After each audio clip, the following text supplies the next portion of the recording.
But the strangest thing of all was that the ship seemed to be floating in the air above the water.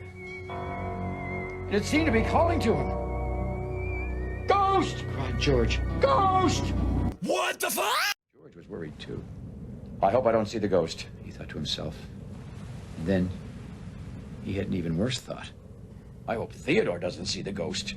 I don't want to say anything in case I miss something, and I don't want to do anything in case I do something. "Ghost!" cried George. "Ghost!" cried Theodore. Okay, let's go. Screaming kids! Screaming kids! Screaming kids! Get out of here! Said Hank, nudging him. Are you asleep?" Oh boy, oh boy, oh boy, oh boy, oh boy. Okay, okay. Oh man. Just then, Hank heard something moving through the water. Yes, there was something out there, and it was coming straight towards him. That steppy steps! Stop stepping all over the place! Something really scary happened. It was the scariest sound those two tugboats had ever heard. They revved their engines so fast they almost lifted right up into the water. What the Saw a large, dark shape in the water just ahead. It looked just like a crocodile. Theodore gasped and he backed away with all his might. What the Monster came a-calling. Its eyes were wide as whale pies and it had a long, green, glowy tail, which was really the scariest sight of all. Theodore blasted his horn. The blast woke up Emily. Oh, he's so cute! "Hank?" Foduck called.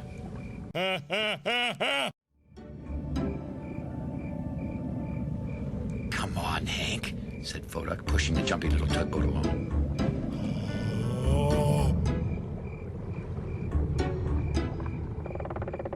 "You see, it's just the waves hitting a creaky old board," said Foduck, shining his special light.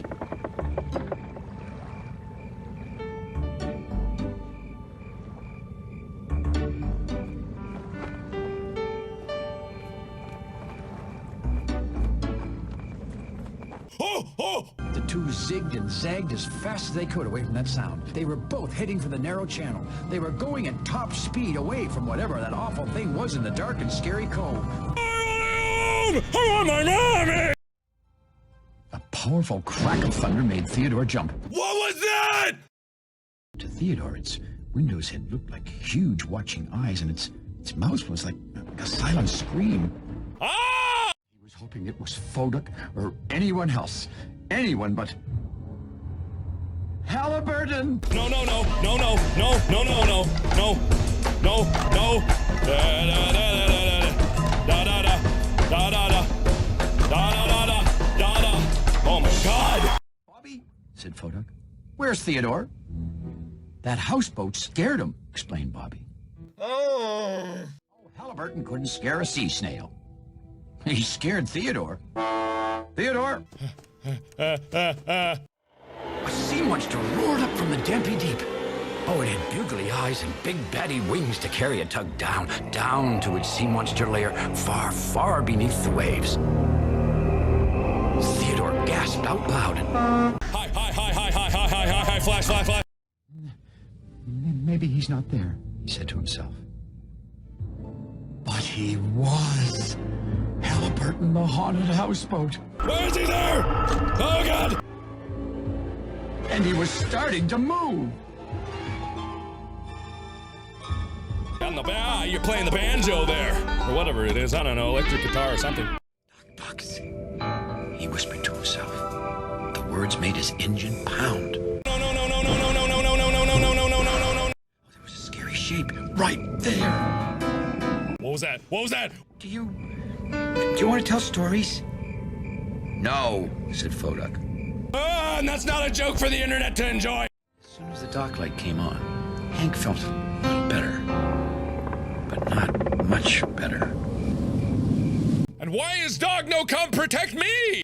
"Theodore, why don't you?" "Oh, I can do that. Can I? I mean, I want to." "Foduck," said the dispatcher slowly, "you want to move Brunswick?" It seemed that Foduck never wanted to move Brunswick. "I am qualified," said Foduck. That was true. Foduck was certainly able to move a barge. "Very well, Foduck," agreed the dispatcher. "Yes!" shouted Foduck. I got it! I got it. I so got it. Theodore knew there was only one thing to do. He headed with all his might towards Foduck. Theodore was heading for the narrowing gap between her and Foduck. Not much room to spare. Now, turn! Theodore turned with all his might, and then he braced himself.